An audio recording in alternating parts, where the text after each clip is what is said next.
Bonjour à tous, bienvenue dans ce webinaire. Je suis heureuse de vous retrouver. Je vois que vous êtes nombreux à être déjà connectés. Certains étaient là depuis 11 heures. Je vous propose quand même de prendre quelques secondes pour accueillir les participants qui seraient un petit peu en retard. On se donne quelques secondes, mais promis, on commence dans un instant. J'ai toujours une pensée pour ceux qui regardent le webinaire en replay et voilà, qui n'ont pas envie de passer les 10 premières minutes à m'entendre faire patienter l'audience. Quelques secondes, j'en profite pour vous dire que ce matin, je vous parle depuis Bordeaux. Et donc, dans le chat, je vous invite à nous dire peut-être d'où vous nous regardez, nous écoutez ce matin. J'ai vu la Guyane, j'ai vu la Corrèze, j'ai vu Bordeaux aussi, de Nîmes, Belfort, Toulouse. C'est un tour de France, c'est fabuleux. Je suis d'accord avec vous. Vive le télétravail. Depuis Cholet, Montpellier, Strasbourg, Tours. Oh là là, c'est génial. Reims, Bourgogne, Grenoble, La Réunion, ici les Moulineaux. Bretagne, Vannes, Blagnac.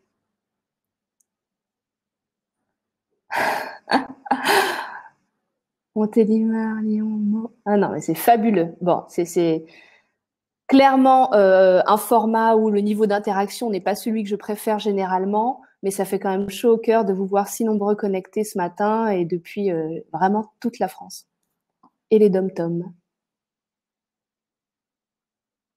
La Côte d'Armor, Nanterre, Val d'Oise. Génial. Arsène.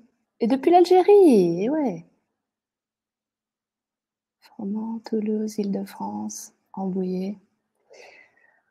Super, bienvenue à tous. Je suis heureuse de vous retrouver pour vous parler d'un sujet qui n'a pas attendu 2021 pour être essentiel, savoir changer de travail et construire une carrière qui nous ressemble.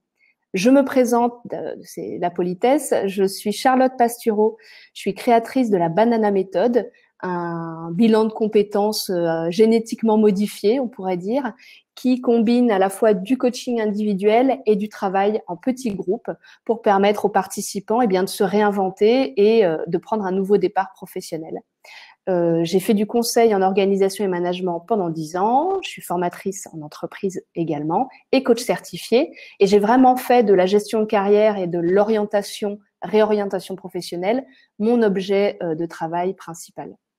C'est pour ça aussi que je vous propose ce matin un court webinaire pour répondre à une question.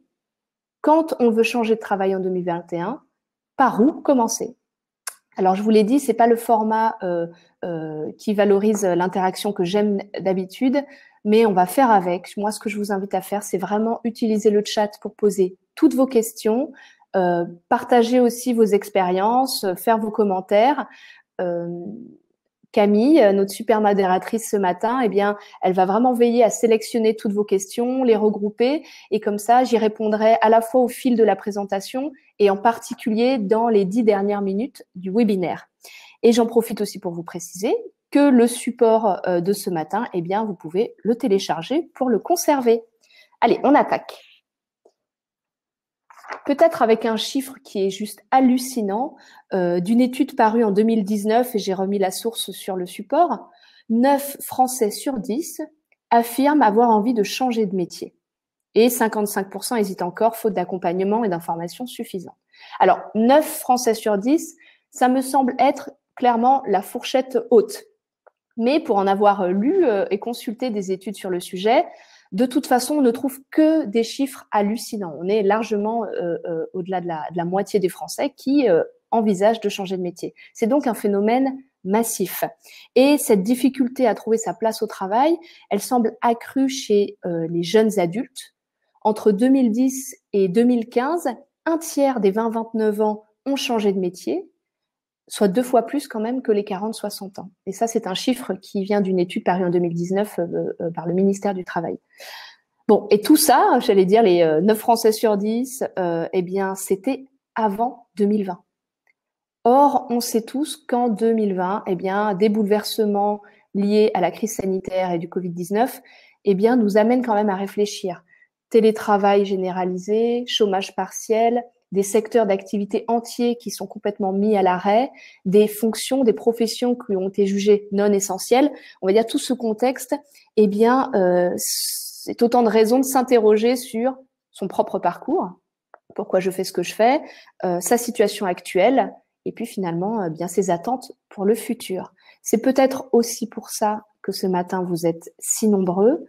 C'est pour ça que j'ai envie de vous poser la question, et vous? Et vous qui êtes connectés ce matin, qui avez choisi de vous inscrire à un webinaire qui portait cet intitulé, est-ce que vous envisagez de changer de travail? Et la question que j'ai envie de vous poser en particulier, c'est quand vous dites vouloir changer de travail, est-ce que vous aimeriez faire autre chose, c'est-à-dire un autre métier? Est-ce que vous aimeriez faire autre chose et ailleurs, c'est-à-dire changer à la fois de métier et d'organisation? Est-ce que vous aimeriez faire la même chose, c'est-à-dire à peu près le même métier, modulo quelques évolutions, mais ailleurs, vous avez surtout besoin de changer d'organisation et de contexte de travail, ou est-ce qu'aujourd'hui, vous ne savez pas? La seule chose que vous savez, c'est que vous avez envie de changer. Je vois vos réponses apparaître, je vous laisse quelques secondes pour me faire un petit peu une idée de l'audience de ce matin et de votre situation. Quand on parle de changer de travail, pour vous, c'est faire autre chose ailleurs, faire la même chose mais ailleurs, ou bien vous ne savez pas trop. Encore quelques secondes.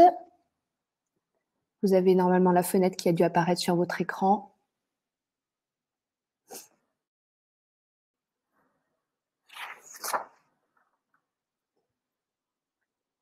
Allez, on a encore 10, 9, 8, 7, 6, 5, 4, 3, 2, 1. Je m'excuse pour ceux qui n'ont pas eu le temps de voter, mais c'est parce qu'on a plein de choses à se dire ce matin. Hop! Je partage les résultats avec vous. Alors, il va apparaître normalement. Ok, donc 37% d'entre vous affirment vouloir faire autre chose et ailleurs. Donc, on parle de changement de travail dans toutes ses composantes, à la fois de métier et d'organisation. Ensuite, 29% pourraient faire la même chose ou presque, mais ailleurs. Donc là aussi, on voit le besoin de changer d'environnement, d'organisation. 21% faire autre chose, pourquoi pas au même endroit. Et enfin, 12% qui ne savent pas, on va en parler aussi aujourd'hui. Alors, le thème du webinaire était « Changer de travail en 2021, par où commencer ?» Moi, ce que je recommande, c'est de commencer en répondant à 2 questions toutes simples, vous verrez, mais qui vont nous amener à un plan d'action très riche. La première question à vous poser, c'est naturellement, à quel point aujourd'hui est-ce urgent de changer? Quel est le degré d'urgence de ce changement professionnel? En gros, vous avez les 2 extrêmes sur le curseur. Si vous allez globalement bien, vous entretenez un rapport sain avec votre travail, mais vous avez de bonnes raisons de vouloir changer parce que vous envisagez une évolution, vous voulez de la nouveauté, vous avez un projet particulier, un projet de déménagement, un projet personnel, voilà, ou un autre changement qui vous amène à envisager un changement professionnel. On peut dire qu'il n'y a pas d'urgence particulière. Cette situation peut encore durer un peu, mais on va y revenir. En revanche, à l'autre bout du curseur, si vous avez eh bien, des signes un peu inquiétants, la boule au ventre dès le dimanche soir, voire des crises de panique, des crises de larmes peut-être au travail ou en allant au travail ou en revenant du travail. Si vous commencez à développer un petit peu des insomnies liées à des réflexions professionnelles, si vous avez été arrêté pour épuisement professionnel, si vous envisagez un arrêt maladie pour des raisons professionnelles, voilà, si vous sentez bien que la situation s'est vraiment détériorée au point que vous avez des effets physiques aujourd'hui, un peu dépressifs, là, on peut dire qu'il y a urgence à changer. Et entre les deux, j'allais dire sur ce curseur, eh bien, il y a pour vous nécessité d'apprécier le risque de glisser vers l'état que je viens de décrire, qui est un état dépressif, qui est un état, j'allais dire, dangereux pour vous, pour votre santé, et qu'il faut éviter à tout prix. L'éviter aussi parce que, honnêtement, pour construire un projet professionnel, ce n'est pas l'état idéal. Vous allez devoir d'abord vous sauver vous prendre soin de vous avant peut-être de vous projeter et travailler à construire un projet. Donc, 2 extrêmes, on l'a vu, ça va bien, grosso modo, envie de changer, mais vous tenez bien le coup, pas d'urgence. Et puis un état où il y a une vraie urgence. Et entre les deux, à vous d'apprécier le risque. L'autre question à se poser, selon moi, c'est la maturité de votre projet. Est-ce qu'il est suffisamment mature pour que vous envisagiez sérieusement de changer de travail en 2021 ? Parce que c'est bien de vouloir changer, mais il faut se demander est-ce que c'est réaliste ? Pour moi, ça dépend de la maturité de votre projet. Et là aussi, on va dire 2 cas un peu extrêmes. Le premier où il n'y a pas de projet à proprement parler, quelques envies ou un projet embryonnaire. On peut dire qu'aujourd'hui, la réflexion n'est pas mature. Ceux qui ont répondu à la précédente question en disant « je ne sais pas », vous êtes clairement dans ce cas de figure. Et puis, à l'autre bout du curseur, des gens qui sont vraiment capables de répondre en quelques mots « voilà ce que je veux pour demain ». Ils savent décrire le type de métier, le type d'activité, le type de contexte professionnel auquel ils aspirent pour demain. Et entre nos 2 pôles, eh bien, il y a, j'allais dire, une situation où certaines choses sont claires et d'autres pans qui méritent un petit peu d'être clarifiés. Donc, 2 questions. Est-ce qu'il y a une vraie urgence à changer ? Et est-ce que mon projet professionnel est suffisamment mature ? Quand vous répondez à ces 2 questions, eh bien, vous arrivez à 4 cas de figure qui vont être vraiment l'objet de notre réflexion de la matinée. Une matrice de ce type où on se retrouve avec, en bas à gauche, eh bien, toutes les personnes qui ont aujourd'hui un projet immature, voire pas de projet à proprement parler, mais en même temps, le temps ne presse pas. Juste à côté, à droite, là, le projet est très clair, vous avez bossé dessus, vos idées sont claires, vous êtes capable de le formuler en quelques mots, mais il n'y a pas non plus d'urgence particulière, votre situation est correcte. Au-dessus à gauche, il y a un projet qui est immature. Le problème, c'est que votre besoin de changer de situation s'avère très urgent. Il y a urgence pour vous. Et en haut à droite, il y a à la fois urgence à changer de situation, compte tenu de ce qu'on s'est dit juste avant, et en plus, il se trouve que vous avez un projet qui est bien ficelé, qui est tout prêt, tout chaud, dans les cartons. Et donc, vous imaginez ce que je vais vous dire, mais en fonction de ces 4 cas de figure, la stratégie qu'on va voir ensemble ce matin, eh bien, elle n'est pas la même. Commençons par le premier cas de figure, où il y a à la fois urgence à changer et, j'allais dire, incapacité à activer un projet immédiatement parce que les choses ne sont pas claires. Je parle de ce cas en premier parce qu'il est le plus critique. Vous devez sauver votre peau et en même temps, vous ne savez pas comment vous y prendre exactement. Eh bien, ma recommandation dans ce cas-là, c'est de trouver une solution transitoire qui soit rapide à mettre en œuvre. Je m'explique. L'urgence, c'est de vous sauver, c'est de changer de contexte. Il y a quelque chose dans votre situation professionnelle aujourd'hui qui vous mine, qui vous rend parfois malade. Donc évidemment, dans les semaines, mois qui viennent, il faut vous en échapper. Mais vous n'avez pas le temps, le luxe, même j'allais dire l'état, pour construire un projet professionnel. Donc moi, ce que je recommande toujours, c'est à ce moment-là, trouver une solution transitoire pour vous échapper du contexte qui est mauvais pour vous. Et en parallèle, eh bien, vous travaillerez à une suite. Vous ne renoncez pas à un projet qui soit cohérent, satisfaisant pour vous. C'est juste que vous allez le développer, prendre le temps qu'il faut en parallèle d'une activité qui, j'allais dire, est déjà différente, qui vous sauve. Donc, trouver une solution transitoire rapide à mettre en œuvre sans renoncer pour autant à construire un projet qui aura plus de sens dans la durée. Deuxième cas de figure. Là, il y a urgence à changer.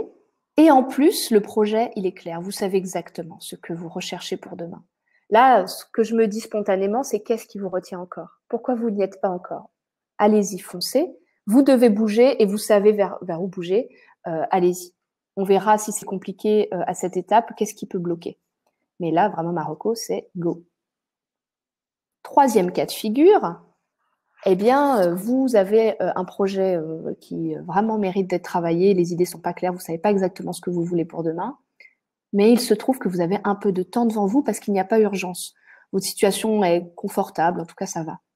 Dans ce cas, ma recommandation, c'est de prendre le temps de construire un projet cohérent. Vous avez ce temps-là, donc faites-le. Ne partez pas précipitamment vers des options, j'allais dire, que vous allez regretter ou qui n'ont pas tellement de sens ou qui sont des bis repetita d'expériences professionnelles qui n'ont pas été plus satisfaisantes que ça. Non, profitez-en dès maintenant. J'allais dire, faut pas attendre. Commencez dès aujourd'hui à construire un projet qui aura du sens vous concernant. Comme ça, j'allais dire, le move, comme on dit, eh bien, il aura, voilà, il va vous porter vers quelque chose de plus positif. Et puis le deuxième cas de figure, le dernier, pardon, eh bien là, le projet, il est très clair. Vous avez en revanche un peu de temps devant vous. Moi, ce que je vous recommande, c'est de planifier tranquillement la suite et de prendre des premiers engagements.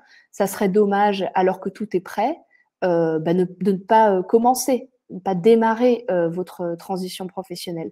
Et surtout qu'il y a des étapes eh bien, qui prennent plus de temps que ce qu'on avait planifié, justement, de ce qu'on avait anticipé. Donc, moi, je recommande de ne pas rester dans quelque chose d'un peu, voilà, dans de l'immobilisme, même si votre situation est confortable. Commencez à vous mettre en mouvement, les choses pourraient durer un peu plus que prévu. Donc, grosso modo, la question était par où commencer, vous l'avez compris. Moi, je recommande de commencer par ce court diagnostic.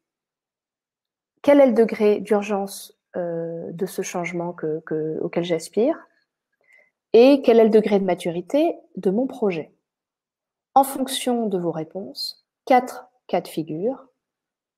Vous prenez le temps de construire un projet cohérent parce qu'il faut que vous clarifiez les choses et vous avez le temps pour ça, tant mieux.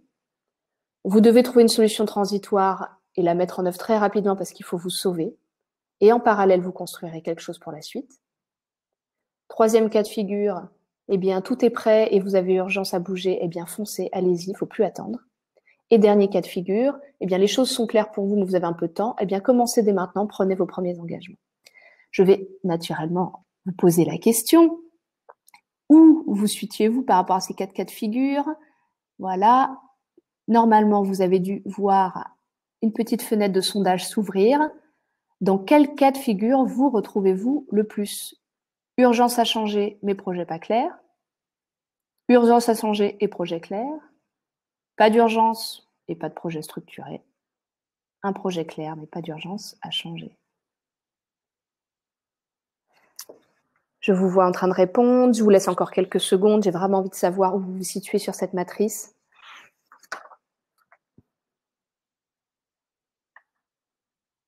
OK.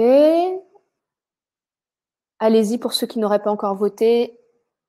Je vous laisse encore quelques secondes.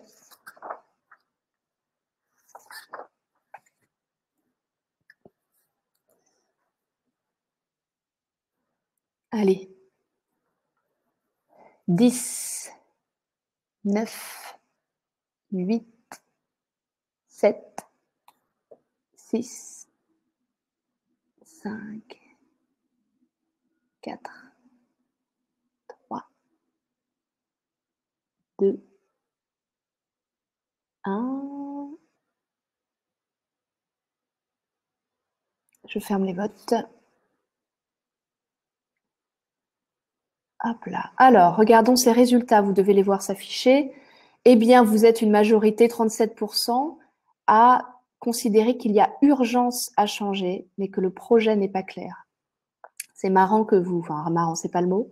Ça ne m'étonne pas entre guillemets. Aujourd'hui, la majorité de mes clients sont dans cette situation.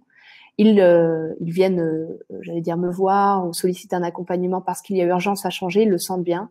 Et en même temps, le projet n'est pas très clair. Ils savent pas exactement pourquoi faire. Je dois changer, mais je ne sais pas pourquoi faire. Ensuite, 36%, pas d'urgence et pas de projet structuré. Donc, vous êtes dans le cas de figure où, eh bien, vous pouvez prendre le temps. Là, c'est la situation la plus confortable. Il faut profiter de cet état qui reste positif pour vous pour vraiment construire la suite. Et puis, 19%, un projet clair, mais pas d'urgence à changer.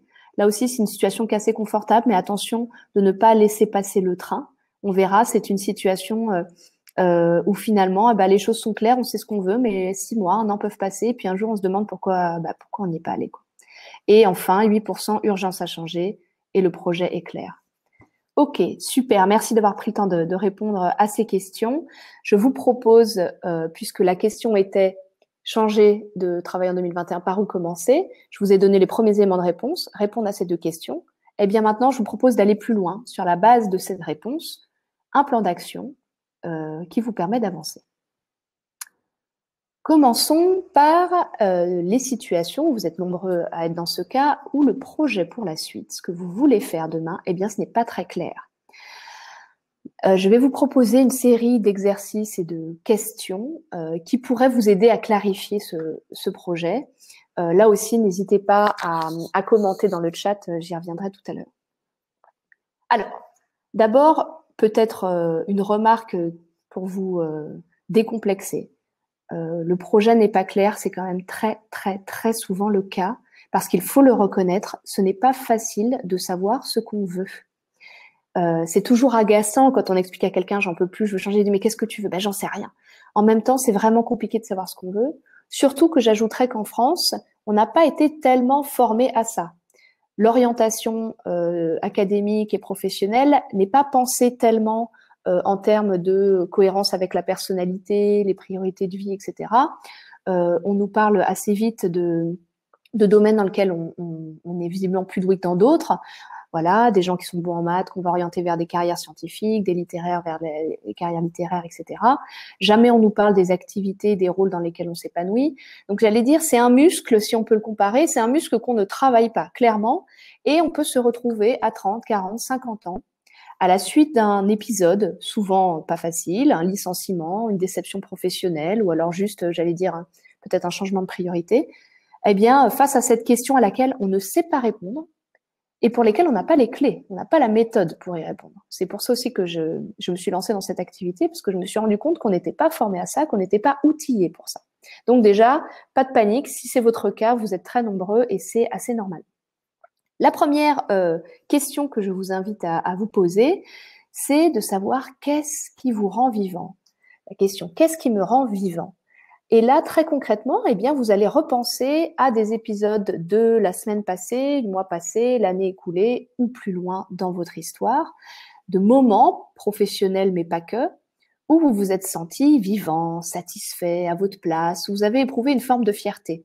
Ces moments positifs, eh bien, vous allez vraiment vous les raconter en détail. J'étais là, avec, je faisais, ça se passait comme ci, comme ça, et vous demandez qu'est-ce qui, dans cet épisode, m'a procuré de la satisfaction? Le contexte, l'activité que j'occupais, le rôle que je jouais. Et en fait, en accumulant ces souvenirs, ces épisodes professionnels, personnels, sportifs, académiques, etc., eh bien, vous allez commencer à identifier des indices assez précieux pour guider vos projets futurs. Parce que ces petites choses-là qui caractérisent les moments où vous vous êtes senti vivant, eh bien, sont des choses qui, pour demain, sont porteuses d'espoir. C'est-à-dire que si vous savez les réunir, ou les réunir au moins partiellement dans votre future activité professionnelle, vous aurez quand même plus de chances de vous épanouir qu'avant. Donc, qu'est-ce qui vous rend vivant? Faites la liste, décryptez ces épisodes pour en tirer, j'allais dire, les paramètres de votre logiciel à vous. La deuxième question que je trouve hyper intéressante, évidemment, elle invite à revisiter un peu son parcours, c'est pourquoi ça n'a pas fonctionné cette fois-ci. Reprenez tous les épisodes les plus négatifs, selon vous, hein, de votre parcours, et plutôt que vous dire « Ah, j'ai encore raté, ça s'est encore mal passé, c'était encore une déception », essayez de comprendre. Concrètement, qu'est-ce qui n'a pas fonctionné? Est-ce que c'était un sujet relationnel? Est-ce que c'était un sujet de compétence? Est-ce que c'était l'organisation du travail, la nature du travail? Essayez de voir dans ce qui n'a pas fonctionné, eh bien, ces petites choses qui pourront vous éviter d'y retourner demain. Parce que dans tout ce qu'on se dit là, évidemment, on est dans de la construction d'un projet qui devrait être plus satisfaisant pour vous. Donc, on casse un peu les scénarios qui ne fonctionnent pas, on essaie de partir sur autre chose. Donc, décrypter ce qui n'a pas fonctionné et également décrypter ce qui a fonctionné, ce qui fonctionne. Pourquoi ça a fonctionné cette fois-là? Pourquoi j'ai tellement aimé mes années passées dans telle boîte, à tel poste? Qu'est-ce que vous appréciez tant à ce moment-là? Essayez d'aller au bout de cette réflexion parce que vraiment, j'allais dire, vous allez y trouver tous les indices qui vous permettront d'édifier un projet professionnel qui a du sens, qui est cohérent. Troisième question, pas la plus facile, de quoi ai-je envie? De quoi n'ai-je plus envie?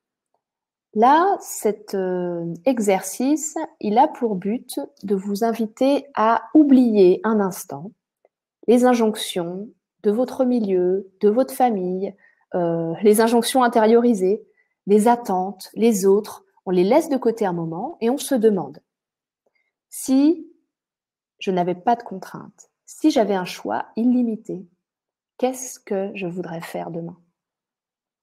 On se pose la question, on s'autorise à rêver, à imaginer. Et là, je ne vais pas dire, eh bien, vous savez, on n'est pas à la Starac, hein, je ne vais pas vous dire, la vie, c'est un rêve qu'il faut oser vivre. Non, parce que je pense qu'on vit dans un milieu contraignant, qu'on ne peut pas faire tout ce qu'on veut. En revanche, je pense que la matière un peu du rêve, de l'envie débridée, c'est une matière intéressante. Parce que ça mérite d'y regarder de plus près. Dans ce rêve-là que je viens de produire, finalement, qu'est-ce qui m'est vraiment inaccessible pour de bonnes raisons? Et à l'inverse, qu'est-ce qui peut-être est accessible? Et en tout cas, qu'est-ce que je pourrais faire pour m'en rapprocher? Voilà, donc le rêve, il n'est pas à prendre en tant que tel en disant allons-y, vivons nos rêves à fond. Il est plutôt à dire c'est marrant, en fait, j'ai des envies que je mets toujours sous cloche. Si je m'autorisais davantage à rêver, qu'est-ce que je voudrais faire, qu'est-ce que je pourrais faire? Et puis derrière, eh bien, se dire à quelle distance, qu'est-ce qui me sépare vraiment de cette envie. Et puis de quoi n'ai-je plus envie, évidemment, parce que il faut s'y reconnaître qu'il y a des choses qu'on subit, sur lesquelles eh ben, on est quasi volontaire. Hein, et à un moment, il faut savoir dire stop. Je n'ai plus envie de faire ça. Ce qui nous amène à un exercice essentiel, puisque quand vous allez construire un projet professionnel, vous allez forcément devoir faire des concessions. La question que je vous invite à vous poser, c'est selon quelle priorité vivais-je jusque-là? Et là, je ne vous dis pas, allez-y, répondez-moi de façon théorique, parce que j'ai un peu peur de ce que vous diriez. Je vous demande de faire un exercice objectif, c'est-à-dire observer le mois, pareil, l'année, les années qui viennent de s'écouler, et collecter les éléments de preuve. Pour moi, la première nature de preuve, c'est de l'allocation du temps. Comment, ces dernières années, vous avez alloué votre temps et votre énergie? Les deux, ça le bien. À quoi vous donnez la primeur? Qu'est-ce qui vous occupe le plus? Bien, on peut dire que si vous vous mettez plus de temps, plus d'énergie à ça ou à ça, c'est certainement que ce sont vos priorités. Et puis une autre question, qu'est-ce qui vous semble être en conflit dans ces priorités? C'est-à-dire que vous voulez ça, vous voulez mettre ça en avant, et peut-être que dans la vie que vous vivez aujourd'hui, vous sentez bien que c'est pas tout à fait compatible. Et dans ces conflits-là, eh bien, inconsciemment, il y a quand même une priorité qui gagne. Donc, essayez de regarder de façon très objective votre vie, ces derniers mois, ces dernières années, comment ça s'est passé, comment vous avez alloué votre temps. Autre élément de preuve, les décisions. Comment avez-vous pris vos décisions les plus récentes? Quels critères de décision avez-vous mis en avant? Et à l'inverse, quels critères de décision avez-vous tendance à reléguer à la seconde place? Donc ça, c'est vraiment un exercice que je vous invite à faire de diagnostic honnête avec soi-même. Vous pouvez dire que votre priorité dans la vie, c'est votre famille ou, j'en sais rien, l'altruisme. Si vous n'avez pas passé ces dernières années à mettre de l'énergie ou du temps dans votre vie de famille, ou ni temps ni énergie dans des activités altruistes, ce n'est qu'un discours. Donc moi, c'est vraiment le diagnostic objectif que je vous invite à faire. Une fois que vous avez fait cet exercice, eh bien, naturellement, la question c'est quelles sont vos priorités désormais? Parce qu'il est possible que vous ayez changé de priorité. C'est peut-être même ce qui est en train de déclencher votre envie de changer de travail. Mais dans ce cas, plutôt que de subir une hiérarchie de priorité inconsciente, comme ça peut-être été le cas jusque-là, eh bien, faites plutôt l'inverse. Avant de construire mon projet professionnel, je veux être au clair sur les priorités que je me donne. Voilà ce que je vais mettre en avant. Voilà ce que je vais mettre en avant. En revanche, voilà ce sur quoi je suis prête à faire des concessions. Quand vous faites ça de façon lucide, a priori, bien vous avez plus de chances de construire un projet qui sera cohérent. Alors que si vous vous lancez dans réponse à offre d'emploi, changement de travail un peu précipité, sans vous poser ces questions-là, il y a des chances que vous reproduisiez un système de priorité inconscient que vous subissiez, que vous regrettiez dans quelques temps, parce que une fois de plus, c'est finalement l'approbation sociale qui a été le critère valorisé, et peut-être au contraire le besoin d'altruisme qui a été négligé, etc., etc. Donc, l'exercice, on le fait de façon objective, le diagnostic, et finalement, pour demain, qu'est-ce que je voudrais? Autre exercice, nature un peu différente, mais très important pour faire un projet qui a du sens. Pourquoi suis-je doué? Pourquoi suis-je compétent? Là, l'idée, c'est de revenir aussi à ce qui vous caractérise, vos talents. Et moi, quand je parle de talent, j'entends des qualités assez innées, des choses pour lesquelles on reconnaît votre valeur depuis toujours. C'est assez facile, c'est naturel chez vous, vos talents. Et puis, quelles sont vos compétences? Et là, par compétences, j'entends des choses que vous n'aviez pas forcément au démarrage, mais que vous avez développées au fil de vos expériences et apprentissages. Bien, quelles sont-elles ces compétences? Pour le savoir, vous pouvez faire un exercice tout simple. C'est vraiment la revue de toutes vos expériences dans un tableau. Expérience professionnelle, expérience personnelle, expérience, je le redis, académique ou autre. Et vous dire, eh bien, pour chacune, qu'est-ce que j'ai appris et dans quoi je suis passé expert, dans quoi je suis passé un peu maître. C'est vraiment distinguer la compétence qui est un début de compétence et puis la compétence qui est très assise, très développée. En faisant cet exercice de revue de votre parcours, vous allez arriver à quelque chose d'incroyable. Vous allez voir l'ampleur de tout ce que vous savez faire. Parce qu'un jour, un ami m'a dit, mais c'est marrant, dans ton boulot, tu ne dois voir que des gens qui croient qu'ils peuvent tout faire et tu dois les calmer. Je lui dis, mais c'est tout l'inverse. Je n'ai jamais ça. Je n'ai que des gens qui ne mesurent pas l'ampleur de leur valeur, qu'ils doutent de tout ce qu'ils pourraient faire parce que impression que ce qu'ils font, tout le monde pourra le faire, qu'ils ne savent rien faire de particulier, etc. Vous êtes peut-être dans cette situation, donc vraiment, je vous invite à prendre le temps de faire tout ça. Pourquoi suis-je doué? Pourquoi suis-je compétent? Ce qui nous amène à la question un petit peu clé, qu'est-ce qui est possible? En fonction de ce qui vous rend vivant, ce qui marche bien pour vous, les situations au contraire qui ne vous réussissent pas, vos priorités de vie, et puis évidemment les compétences dont vous disposez, vous allez, avec cette combinaison d'indices, arriver à des idées. Un champ des possibles qui peut être très large. Par exemple, j'ai envie de transmettre, il se trouve que je suis douée pour écouter, et j'aime travailler dans des ambiances conviviales, entourées de monde. Bon, bah, ces indices-là, ils nous amènent quand même à un tas de choses. J'en sais rien, tous les métiers pédagogiques, professeur des écoles, en collège, en université, à des fonctions de tuteur, coach en organisation, ou encore toutes les fonctions managériales de proximité, quel que soit le secteur. Vous imaginez tous les postes concernés potentiellement par un profil comme celui-là. Eh bien, pour y voir plus clair, cette personne devra se demander, oui, ok, potentiellement, je peux faire tout ça, mais qu'est-ce qui est vraiment possible? Et là, vous regardez votre situation, votre parcours, vos contraintes familiales, géographiques, financières. Et là, évidemment que vous allez avoir un effet un peu d'entonnoir qui vous permettra d'atterrir sur des idées professionnelles qui ont du sens pour vous, qui sont viables. Moi, je parle beaucoup de viabilité parce que je redoute le fantasme d'un job de rêve qu'on n'arrivera jamais à atteindre.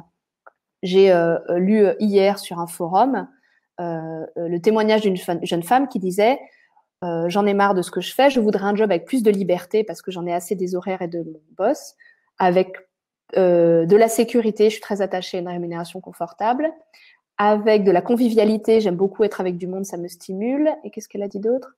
Liberté, sécurité, convivialité et... Ah oui, et de la nouveauté parce que je m'ennuie vite.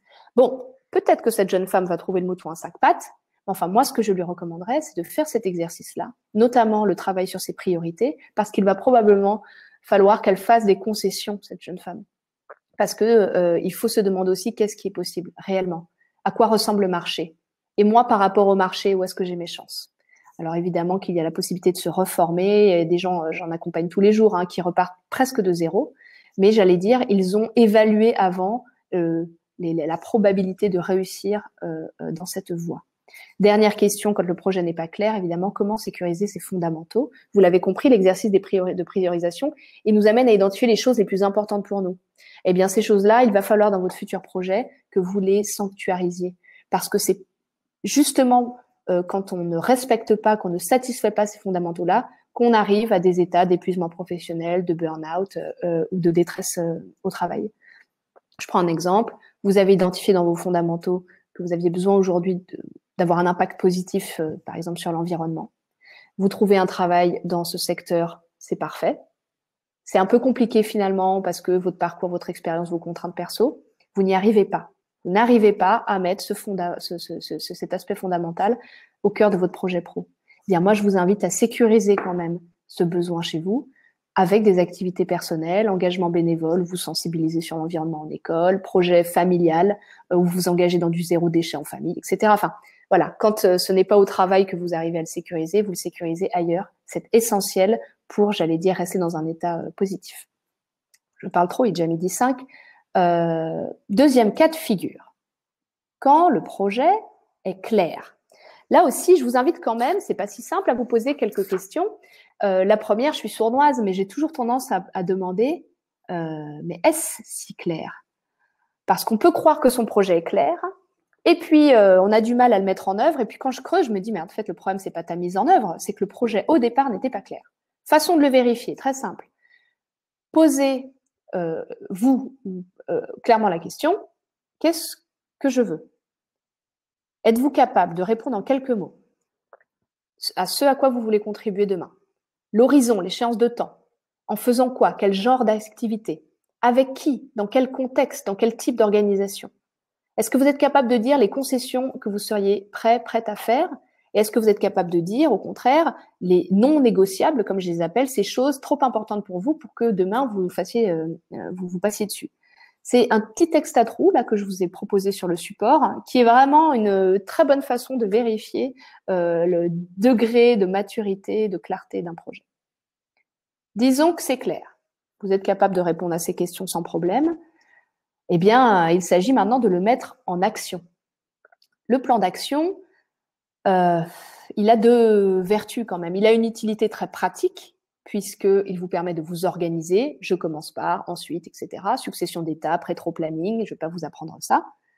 Mais il a aussi une vertu psychologique, parce que clairement, il tue l'angoisse, il déstresse. Le plan d'action, ça permet d'envisager un Everest, j'allais dire, impressionnant, insurmontable, en étapes accessibles. Donc, hyper important, même quand votre cible est très claire, de prendre le temps de formaliser le chemin pour atteindre la cible en détail, étape par étape.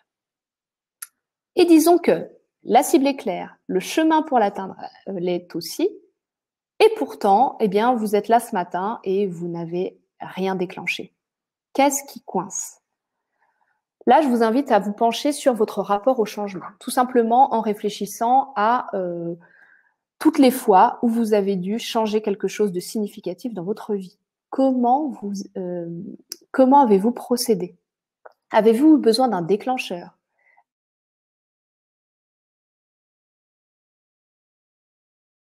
Réassurance, avez-vous eu besoin d'argent, besoin de temps? Posez-vous toutes ces questions en vous demandant finalement qu'est-ce qui me réussit quand je change quelque chose? Qu'est-ce qui fonctionne pour moi? Ça vous permet, j'allais dire, de capter un peu votre recette du changement et évidemment de l'utiliser, de l'activer pour ce changement professionnel qui vous occupe. Puis enfin, on peut quand même se poser la question, n'est-ce qu'une question professionnelle? Irez-vous vraiment mieux après ce changement? Est-ce que ce n'est qu'une question de travail? L'intérêt de se poser cette question qui peut être un peu choquante, mais c'est qu'elle vous permet à la fois d'avoir des attentes raisonnables quant à ce changement professionnel. Vous n'allez pas en attendre trop, vous allez en attendre juste ce qu'il faut. Et en même temps, d'engager les autres changements qui s'imposeraient dans votre vie. Parce que ce n'est peut-être pas qu'une question de travail. Je déborde un petit peu, donc je fais juste une remarque.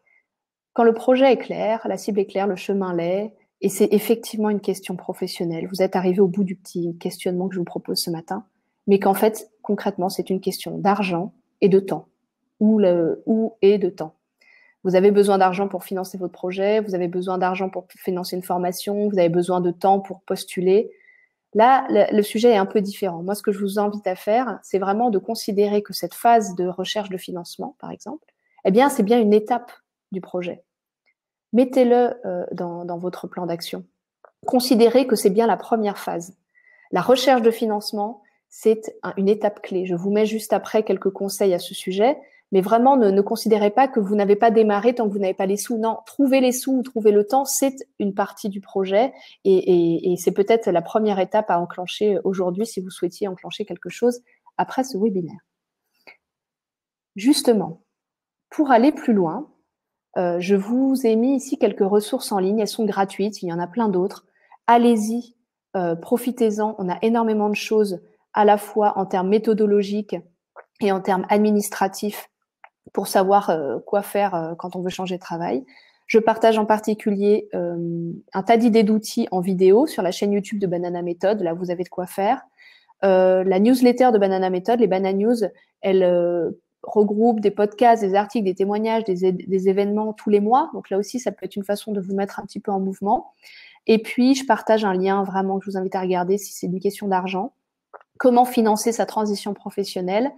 Vous avez sur ce site, on va dire, tout l'inventaire des dispositifs existants en France, CPF de transition professionnelle, allocation de retour à l'emploi, formation pour les demandeurs d'emploi, PROA, le nouveau dispositif créé par le gouvernement en janvier qui s'appelle Transco pour transition collective, etc., etc.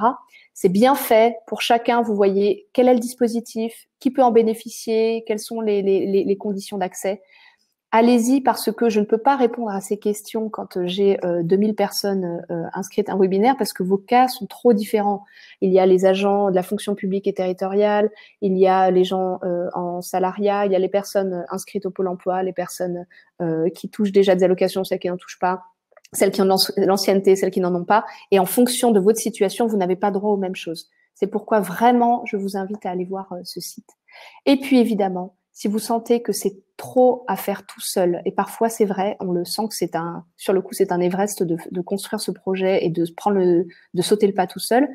Vous savez qu'avec Banana Méthode, on a un programme, il dure 3 mois environ. Vous êtes avec une petite promotion, on va alterner séances individuelles et travail de groupe. La prochaine commence dans quelques jours, le groupe est quasi complet, mais vous pouvez m'écrire un mail si votre situation est un peu urgente. Le programme est finançable à 100% avec votre CPF, puisqu'il est certifié bilan de compétences. Voilà, j'ai été un peu vite, je vous prie de m'excuser. Je voudrais voir, évidemment, quelques questions avant de se quitter. Je lis, voilà, je pense qu'il convient avant tout de mettre à jour son CV. Ça, c'est une vraie question. Je remarque que les gens ont le réflexe, quand ils veulent changer de travail, de tout de suite se jeter sur leur CV. Moi, je suis pas pour. Je pense que le travail que je vous ai présenté juste avant, un petit peu de questionnement, est nécessaire et il faut le faire avant. Parce que son CV, mine de rien, on le construit en fonction de l'histoire qu'on souhaite raconter. Et on sait quelle histoire on veut raconter quand on sait ce qu'on veut. Votre méthode s'applique-t-elle à des jeunes de moins de 30 ans qui veulent sortir du triple boulot alimentaire mais mal payé avec peu de reconnaissance? Oui, évidemment, la méthode s'applique, quelle que soit votre situation. Le seul prérequis que j'impose, c'est d'avoir une première expérience professionnelle. Je ne prends pas dans les promotions d'étudiants. Les étudiants, j'en accompagne par ailleurs dans des programmes de dernière année d'études ou de recherche d'emploi après le diplôme. Et c'est une démarche qui est un peu différente pour ces gens qui n'ont pas d'expérience professionnelle. Quel changement professionnel vous concernant? De quoi vers quoi? C'est à moi, je ne sais pas si c'est à moi, je pense que vous parliez au reste du groupe. Est-ce que le bilan de compétences est un bon début pour commencer sa démarche de changement? Tout à fait. Le bilan de compétences, qu'il soit sous le format de Banana Méthode ou avec un consultant indépendant, je pense c'est un bon début. Maintenant, pensez bien à interroger le consultant pour comprendre sa démarche, son approche. Moi, ce que j'ai observé, c'est qu'il y a des gens qui font le bilan de compétences à l'ancienne. C'est un dispositif qui avait été créé pour de bonnes raisons, mais qui était mené oui, un peu l'inventaire de l'expérience. D'ailleurs, son nom le montre, bilan de compétences. On est vraiment dans le bilan, dans la rétrospective. Essayez de trouver quelqu'un qui va quand même considérer que vous êtes plus qu'un CV, que vous êtes voilà, une personnalité, un mode de fonctionnement, des croyances, et que tout ça va contribuer à vous orienter vers ci ou ça.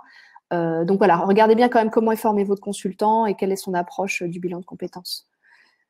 Même question, peut-on changer à tout âge? J'ai 58 ans, je suis persuadée que oui, mais j'aimerais qu'on me le confirme. Fabienne, complètement d'accord, à 58 ans, vous avez raison d'en être persuadée, j'en ai observé énormément. Ce qui fait la différence, c'est comme pour les autres, c'est d'avoir une cible claire. Si vous ne savez pas exactement vers quoi changer, vous allez être comme les autres, handicapé, ça va prendre du temps, vous allez passer un an à tourner en rond. Je crois que c'est important de définir son projet pour espérer l'atteindre. Mais à 58 ans et comme plus jeune, vous pouvez.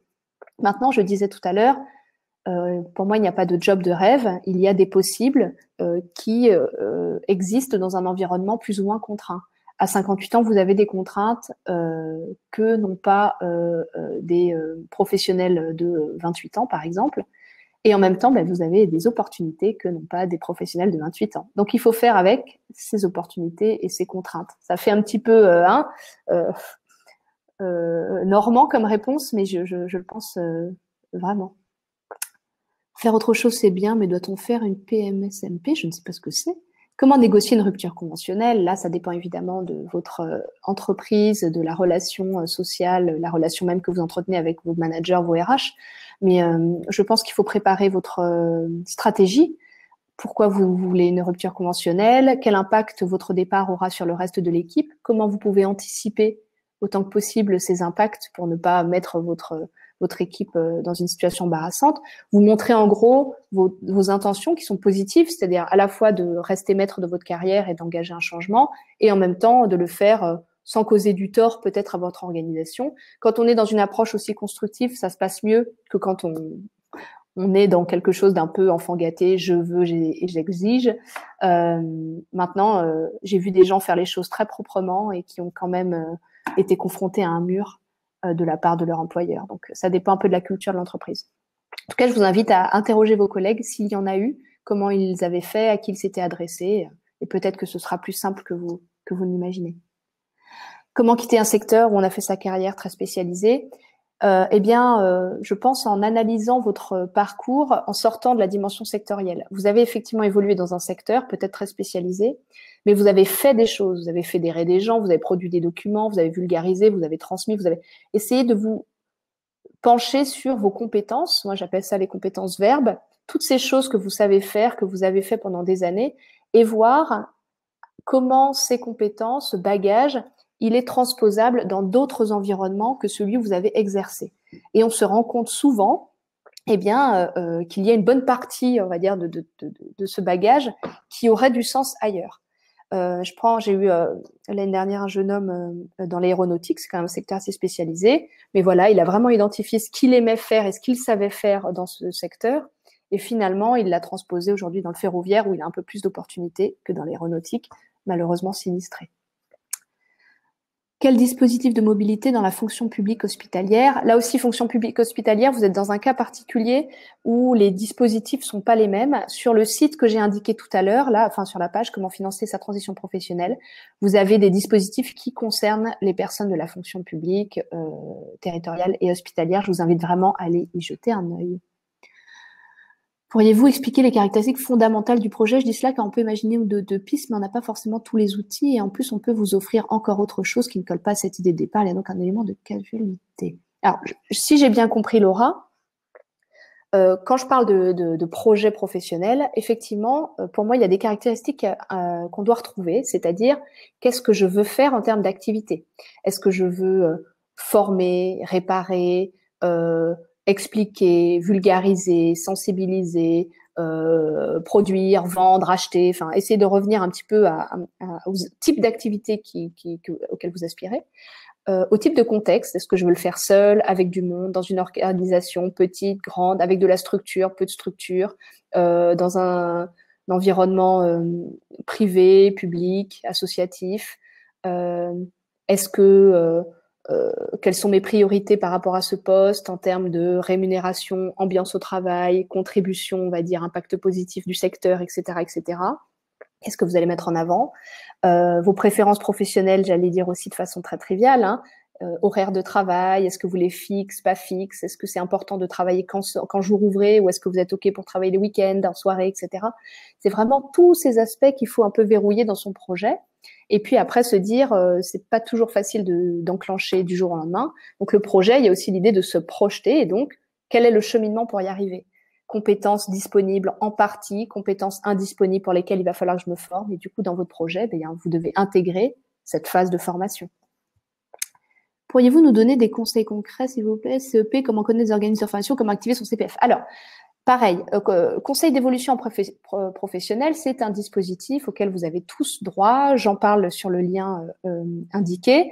Donc, c'est un entretien avec un conseiller en évolution professionnelle, soit de Pôle emploi, soit de l'APEC en fonction de votre statut. Ça peut être très intéressant, effectivement, de faire ça pour démarrer. Comment connaître des organismes de formation? Là aussi, ça dépend de ce que vous recherchez. Il y a des catalogues de formation régionaux. Donc, si vous êtes en Île-de-France, vous allez trouver, j'allais dire, sur le site de la Direct Île-de-France, pas mal de ressources. Si vous cherchez une formation finançable avec votre CPF, eh bien, vous allez trouver sur l'espace CPF, compte personnel de formation, de nombreux organismes de formation qui dispensent ces fameuses formations, etc. Donc, votre question est un peu générale pour que j'y réponde en détail. Ce qui est sûr, c'est que le conseil d'évolution professionnelle, ça peut être un point de départ. Activer son CPF, eh bien, c'est simple. Il faut créer son espace sur mon compte personnel de formation, reporter vos DIF manuellement. Et ça, vous avez jusqu'à juin 2021 pour le faire. Pour avoir, j'allais dire, la vraie enveloppe dont vous disposez aujourd'hui dans ce portefeuille. C'est comme un portefeuille, le CPF, que vous pourrez utiliser pour payer des formations, pas toutes. Des formations finançables par le CPF, ce sont des formations d'une catégorie particulière. Des formations certifiantes, c'est-à-dire qui délivrent un certificat qui est reconnu. Des formations type VAE, validation des acquis d'expérience, des formations type bilan de compétences, permis B aussi, et autres. Mais vous voyez, c'est pas toutes les formations. Ok, Aurélie, je m'attendais qu'on sait pas optimiser. Comment quitter la fonction publique quand vous avez la sécurité de l'emploi et que personne ne comprend votre choix? Là, j'allais dire les autres qui ne comprennent pas votre choix, Aude, ça c'est un sujet à traiter par ailleurs. Clairement, quand on réinvente sa carrière, il va falloir un tout petit peu se détacher du regard des autres et de ce qu'ils attendent de nous. Si aujourd'hui vous êtes prête à quitter la sécurité de l'emploi que vous offre la fonction publique, eh bien c'est votre projet, c'est votre objectif. La question c'est vous, Aude, est-ce que vous vous sentez capable de quitter cette sécurité-là? Peut-être que si vous en doutez, c'est que il y a plus que le regard de l'autre, il y a un doute en vous sur ce sujet-là. Est-ce que découvrir une grande quantité de métiers permettrait de se donner une idée de ce qu'on aime et ce qu'on pourrait faire comme métier? Laurence, je trouve que effectivement l'expérience, l'immersion dans des tas de métiers sera un idéal. Je me dis que finalement la période des stages ne dure pas assez, surtout qu'aujourd'hui on a l'impression que les stages doivent être vraiment une espèce de pré-embauche. C'est dommage. Les stages découvertes sont un moment privilégié pour découvrir de l'intérieur une activité, un secteur, une ambiance de travail. Maintenant, on n'a pas toujours le luxe de pouvoir enchaîner les immersions professionnelles. Ce que je sais, c'est que le Pôle emploi délivre des attestations, des conventions de stage, des stages d'immersion d'un mois, et j'ai beaucoup de clients qui s'en sont servis.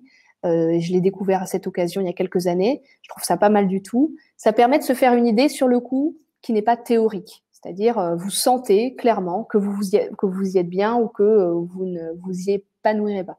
Donc, l'immersion, la vie pratique, elle a une valeur évidemment que n'auront jamais les réflexions théoriques. Quand c'est possible, vous avez tout intérêt à multiplier les expériences. Alors, considérez-vous que les employeurs en France sont suffisamment ouverts aux profils reconvertis quand on connaît la nette préférence pour les parcours rectilignes et la réfraction au profil dit atypique? Paul, complètement d'accord. Je ne veux pas du tout mettre tous les recruteurs dans le même sac et je pense que ça évolue. Mais clairement, il y a une culture RH en France où les profils que vous dites rectilignes, en tout cas faciles à lire, sont privilégiés. On a du mal avec les profils atypiques, on a du mal avec ce qu'on appelle les trous dans le CV, horrible expression qui suggérerait qu'on n'a rien fait, alors qu'évidemment qu'on a fait quelque chose de sa vie. J'ai étudié au Canada quand j'étais plus jeune, et c'est vrai que j'ai vu là-bas une culture très différente de la gestion de carrière, où les profils atypiques étaient valorisés, où les expériences non académiques étaient encouragées, et finalement les gens arrivaient sur le marché du travail assez tard, ou en tout cas complétaient beaucoup leur cursus, leur formation initiale de stage, d'expérience pour se faire une idée de ce qu'ils valaient, de ce qu'ils voulaient. Et ça donnait des jeunes d'une très grande maturité. C'est-à-dire que quand ils décidaient de faire tel job ou tel job, ils savaient de quoi ils parlaient. Donc ça, c'est vrai que c'est un regret. On a un petit défaut culturel de ce point de vue, je trouve. D'où vient le nom Banana Méthode, très rapidement?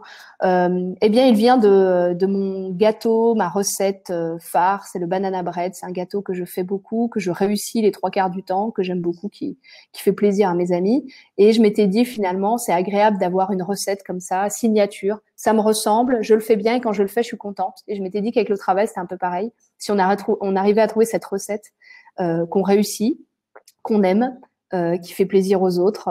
Et donc, méthode, parce que je crois que ce que je vends, c'est avant tout une méthode pour aider ceux qui ne savent pas par où commencer. Est-ce que Banana Méthode est référencée si l'on veut travailler avec vous et faire financer par CPF? Absolument. Banana Méthode est un organisme de formation certifié Calliope. Le programme est certifié bilan de compétences. Donc, vous pouvez le financer avec votre CPF à 100%, au même titre qu'un autre bilan de compétences certifié. Quel coût pour la formation? L'inscription au programme qui dure 3 mois environ, avec 20 heures d'accompagnement, coaching individuel, collectif, etc., est à 1 840 €. Des programmes proposés régulièrement, je n'ai pas compris la question. Ok, la bonne nouvelle de Jésus-Christ, Hervé, je vois pas trop le rapport. Comment faire quand on est en libéral? Là aussi, sur les professions libérales, vous êtes dans un cas de figure qui est un petit peu oublié des dispositifs associés à la transition professionnelle, mais il en existe quand même, donc à regarder dans le lien que j'ai indiqué là avec tous les dispositifs, il y a des choses. Une fois les heures de DIF renseignées, y a-t-il une date limite d'utilisation de son DIF? Non, une fois que les heures DIF sont reportées sur votre compte personnel de formation, ils font partie de votre CPF et il n'y a pas de date limite d'utilisation. En revanche, vraiment, ayez bien en tête qu'au 30 juin de cette année, vous ne pourrez plus reporter vos DIF. Pour certains, c'est une énorme cagnotte, donc ça sera dommage de passer à côté. Vous aviez énormément de questions, de remarques, puisque très nombreux ce matin. Je peux pas malheureusement vous répondre à toutes, mais je vous invite vraiment à m'écrire si vous avez envie d'aller plus loin. J'ai été honorée d'animer ce webinaire ce matin. Beaucoup de choses à dire, peu de temps, mais j'espère que vous en sortirez avec des idées et on va dire des clés pour démarrer, puisque c'était la question, par où commencer. J'espère que maintenant vous savez par où commencer. La Banana Méthode, elle continue tous les mois avec nos Banana News. Donc, n'hésitez pas à vous inscrire aussi. On est présent sur tous les réseaux sociaux, je vais dire LinkedIn, Instagram, Facebook, YouTube. Donc, je vous dis à très bientôt et un grand merci. Au revoir.